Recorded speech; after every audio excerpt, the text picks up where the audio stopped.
মাহবুব খুরমজেরি,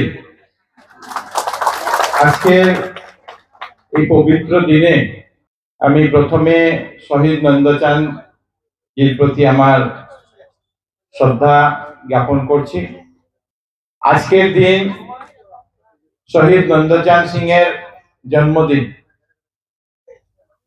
আর আমরা অনেক আগে একটা সিদ্ধান্ত নিয়েছিলাম যে নন্দচাঁদ সিং এর ব্রিজের পাশে ওনার নামে নামকরণ করা ব্রিজের পাশে আমরা ওনার মূর্তি আমরা স্থাপন করব। 2021 সালে যখন বিধানসভার নির্বাচন ছিল, আমার নির্বাচনের অন্যতম প্রতিশ্রুতি ছিল যে অসমাপ্ত শহীদ নন্দচাঁদ সিং এর যে ব্রিজ, সেই ব্রিজের আমরা কাজ সম্পূর্ণ করে এটাকে জনগণের জন্য এটা উৎসর্গ আমরা করব। আমরা সবাই জানি যে 19 বছর বয়সে নন্দচাঁদ সিং ভারতীয় সেনাবাহিনীতে যোগদান করেছিলেন, আর 1999 সালে যখন কার্গিল যুদ্ধ আরম্ভ হয়, এই কার্গিল যুদ্ধে উনি অংশগ্রহণ করেন। আর আমরা জানি যে কার্গিল যুদ্ধ প্রায় এপ্রিল মাস থেকে আরম্ভ হয়ে জুলাই 26 পর্যন্ত চলেছিল। আর জুলাই 26-এ ভারত সরকার এবং ভারতবর্ষের সেনাবাহিনী অপারেশন বিজয়কে বিজয় বলে বা সাকসেসফুল বলে ঘোষণা করা হয়েছিল। এর মধ্যে সেই 2 জুলাই ছিল, যে 2 জুলাই পাকিস্তানি সেনার গুলিতে উনি আহত হন এবং ওনার মৃত্যু হয়। ভারতবর্ষের ইতিহাসে শহীদ নন্দচাঁদ সিং এর নাম শহীদ হিসাবে স্বর্ণাক্ষরে লেখা আছে।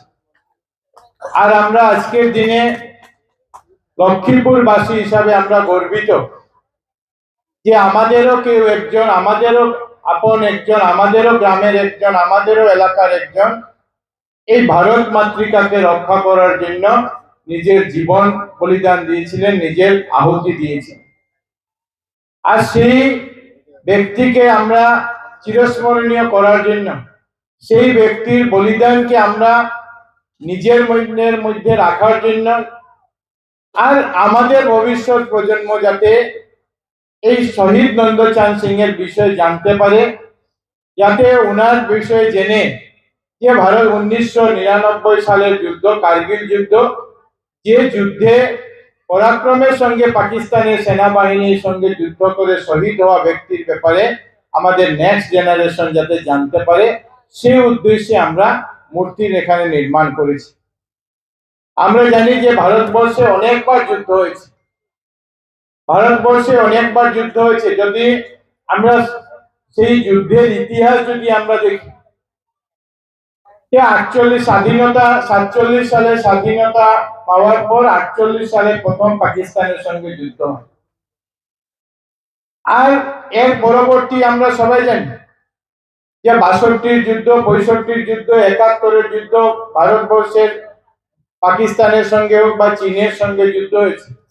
আর প্রত্যেকটা যুদ্ধে আপনারা সবাই জানেন, অনেক এখানে প্রাক্তন সেনাবাহিনীর লোকরা আছে, প্রত্যেকটা যুদ্ধে 48 ইংরেজি প্রথম যুদ্ধ থেকে আরম্ভ করে প্রত্যেকটা যুদ্ধে ভারতবর্ষের সেনাবাহিনীরা পরাক্রমের সঙ্গে যুদ্ধ করেছে। কিন্তু সেই সময়কার নেতৃবৃন্দের জন্য, সেই সময় যারা শাসন ব্যবস্থায় ছিলেন তাদের জন্য পাওয়া জয়কে আমরা হারিয়ে ফেলেছি এবং ভারতবর্ষের জমি বিদেশি রাষ্ট্ররা দখল করেছে। আমরা সবাই জানি যে 48 সালের যুদ্ধে আজকে যেটাকে পিওকে বলা হয়, সেই পিওকে আমাদের হাত থেকে পাকিস্তানের পাক অকুপাইড কাশ্মীর হয়ে যায়। আমরা জানি যে 72-এর যুদ্ধে প্রায় 93,000 পাকিস্তানি সেনাবাহিনীকে ভারতবর্ষের সেনাবাহিনী আত্মসমর্পণ করতে বাধ্য করেছিল। কিন্তু সেই সময় সেই চুক্তি করে, সিমলা চুক্তি করে তাদের সবাইকে ছেড়ে দেওয়া হয়েছে। 1999 সালের কার্গিল যুদ্ধ ভারতবর্ষের প্রথম কোন যুদ্ধ, যে যুদ্ধে যে সেনাবাহিনী যতটা নেতৃত্ব দিয়ে সেনাবাহিনী যেভাবে লড়াই করেছেন, আর এই সেনাবাহিনীর লড়াই সঠিক মর্যাদা সেই সময়কার যারা শাসন ব্যবস্থায় ছিলেন তারা দিয়েছিলেন। আর প্রথম যুদ্ধ, যে যুদ্ধে 1 ইঞ্চিও জমি পাকিস্তান দখল করতে পারেনি, আর এটা ছিল সেই সময়কার যুদ্ধের সবচেয়ে বড় যে সফলতা। সেই সফলতা 26 জুলাই যখন 1999 যখন অপারেশন বিজয়কে সমাপ্ত করা হয়, সাকসেসফুল বলে ঘোষণা করা হয়, সেই সময় আপনাদের মনে আছে যে ভারতবর্ষের সেই সময়কার প্রধানমন্ত্রী অটল বিহারী বাজপেয়ী দেশবাসীর উদ্দেশ্যে এই যুদ্ধের বিষয় উনি বলেছিলেন। আর যুদ্ধ যখন চলছিল তখনও আপনারা জানেন যে সেই সময় আমেরিকার যিনি রাষ্ট্রপতি ছিলেন উনি ভারতবর্ষের প্রধানমন্ত্রীকে আহ্বান করেছিলেন, আপনি এবং পাকিস্তানের প্রধানমন্ত্রীরা ওয়াশিংটনে আসুন, আমরা এখানে বসে আপনাদের আলাপ আলোচনা করে সেই সমস্যার সমাধান করে দেব। বাজপেয়ী মার্কিন প্রেসিডেন্টের সেই আহ্বানকে প্রত্যাখ্যান জানিয়েছিলেন এবং বলেছিলেন যত সময় পর্যন্ত ভারতবর্ষের মাটিতে কোনো বিদেশি সৈনিক থাকবে এত সময় পর্যন্ত আমরা কোনো আলোচনায় বসতে পারবো না। আর এটাই ছিল সঠিক মর্যাদা শহীদ নন্দচাঁদ সিং সহ যারা এই কারগিল যুদ্ধে যারা প্রাণ দিয়েছিলেন, যারা শহীদ হয়েছিলেন, তাদের প্রতি সঠিক যে সম্মান, সেই সঠিক মর্যাদা দেওয়ার কাজ কোন সরকারের তরফ থেকে করা হয়েছে।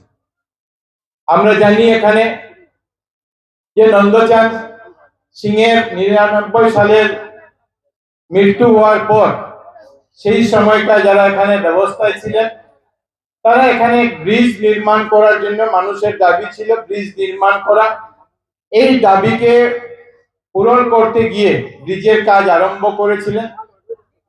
কিন্তু ব্রিজের কাজ সম্পূর্ণ না হওয়ার আগে ব্রিজের নামকরণ করে দেওয়া হয়েছে। আর সেটা আমি মনে করি সেটা ভালো কাজ নয়। শহীদের প্রতি যে সম্মান জানানো সেটা সঠিক পন্থা এটা নয়। আমরা কোনো কাজ সম্পূর্ণ করার পরে এটাকে নামকরণ করতে হবে। আর আমি যখন বিধায়ক নির্বাচিত হওয়ার আগে এখানে এসেছিলাম আমাদের দলের কার্যকর্তাদের সঙ্গে, তখন আমি বলেছিলাম যে নামকরণ ব্রিজ না হয়ে নামকরণ কিভাবে হয়েছে। যাই হোক 2021 সালে আমরা প্রয়াস শুরু করি। আর আসামের মাননীয় মুখ্যমন্ত্রী ডক্টর হিমন্ত বিশ্ব শর্মা মহাশয় 30 জানুয়ারি 2022 আপনাদের মনে আছে উনি এখানে এসেছিলেন। এসে ব্রিজের যে আধারশিলা, শিলান্যাস, যে ফাউন্ডেশন, সেই ফাউন্ডেশন উনি দিয়েছিলেন এবং সেদিনেই ওনার মাতৃদেবী এখানে উপস্থিত ছিলেন। মুখ্যমন্ত্রী মহাশয় ওনার সামনে বলেছিলেন যে আমরা এই ব্রিজকে সম্পূর্ণ করে শহীদ নন্দচাঁদ সিং এর মূর্তি আমরা এখানে স্থাপিত করব। আর আমরা সেই মতে 1 মার্চ 2024 সালে এই ব্রিজের উদ্বোধন, ভার্চুয়ালি উদ্বোধন লাবক মাঠ থেকে মাননীয় মুখ্যমন্ত্রী মহাশয় করেছিলেন। আর তারপরে আমরা এখানে আলাপ আলোচনা করেছিলাম যে কিভাবে এখানে আমরা মূর্তি এখানে স্থাপন করতে পারি। আমি ধন্যবাদ জানাই যে এই মূর্তি স্থাপন করার জন্য আমাদেরকে যিনি জমি দিয়েছেন, আমি যারা জমি দিয়েছে উনাকে এবং উনার পরিবারকে আমি ধন্যবাদ এবং কৃতজ্ঞতা জানাচ্ছি। এবং তারপরে আমরা আরম্ভ করি প্রয়াস যে আমরা মূর্তি এখানে স্থাপিত করতে পারি। আজকের দিনে আমাদের এই প্রয়াস সফল হয়েছে। আর এটা মূর্তি স্থাপন করার দুটো উদ্দেশ্য। একটা উদ্দেশ্য হলো যে শহীদ এই মূর্তির মাধ্যমে আমাদের ভবিষ্যৎ প্রজন্ম, নেক্সট জেনারেশন যারা, তারা জানতে পারবেন শহীদ নন্দচাঁদ সিং আমাদের এই এলাকার এক ব্যক্তি, ভারতবর্ষকে রক্ষা করতে গিয়ে শহীদ হয়েছিলেন। সেই ব্যক্তির ব্যাপারে সবাই এখান থেকে জানতে পারবে এবং সঙ্গে সঙ্গে এই ব্রিজ দিয়ে যারা যাতায়াত করবেন তারা জানবেন যে ব্রিজের নাম নন্দচাঁদ সিং ব্রিজ, এটা এই ব্রিজের নাম। সঙ্গে সঙ্গে এই মূর্তিটা ওনারা দেখতে পারবেন এই ব্যক্তির অবদান ছিল এই দেশের জন্য, আর সেই জন্য এখানে ওনার মূর্তিকে স্থাপিত করা হয়েছে। আজকের দিনে এই মূর্তি নির্মাণের জন্য যারা এই এলাকার বিশেষ ব্যক্তিরা যারা অগ্রণী ভূমিকা নিয়েছিল, আমি সবাইকে ধন্যবাদ জানাই। শুধু এই গাঁও পঞ্চায়েতের নয়, আর পার্শ্ববর্তী এলাকার মানুষরা যারা এই মূর্তি স্থাপনের জন্য এগিয়ে এসে বিভিন্ন ভাবে মূর্তি প্রত্যেকটা কাজে সাহায্যের হাত বাড়িয়ে দিয়েছেন, তাদের প্রত্যেককে আমি ধন্যবাদ জানাই। এখানে সভাপতি হিসাবে আর.কে. সানাহাল সিং আছেন, ওনাকে আমি ধন্যবাদ জানাই। এই জিপি যারা পঞ্চায়েতের প্রতিনিধিরা আছেন বা অন্যান্যরা যারা আছেন, সবাই এটাতে এক অগ্রণী ভূমিকা নিয়ে এই কাজকে আমাদের প্রতিশ্রুতি পূরণের যে প্রতিশ্রুতি যে দিয়েছিলাম সেই প্রতিশ্রুতি পূরণের যে কাজ, সেই কাজে আমাদেরকে সাহায্য করেছেন, তাদের প্রত্যেককে আমি ধন্যবাদ জানাচ্ছি। এবং সঙ্গে সঙ্গে আজকের এই অনুষ্ঠানে আপনারা যারা এখানে উপস্থিত হয়েছেন, আপনাদের প্রত্যেককে আমরা ধন্যবাদ জানাই। আর এই ব্রিজ আজকে মূর্তি স্থাপন করার পরে আমি মনে করি যে সঠিকভাবে এই ব্রিজের যে নামকরণ নন্দচাঁদ সিং, শহীদ নন্দচাঁদ সিং এর যে নামকরণ, এই ব্রিজের অফিসিয়ালি আজকে থেকে আমরা নিয়ম মাফিক আজকের থেকে আমরা এটাকে করছি, যাতে আগামী দিনে আমরা সবাই মিলে শহীদ নন্দচাঁদ সিংজির আদর্শে অনুপ্রাণিত হয়ে ভারত মাতৃকার সেবার জন্য আমরা নিজেকে যাতে নিয়োজিত করতে পারি। এই কথা বলে আপনাদের সবার প্রতি আমার শ্রদ্ধা নমস্কার জানিয়ে আমার বক্তব্য এখানে শেষ করছি। ভারত মাতা কি জয়, নন্দচাঁদ সিং অমর রহে।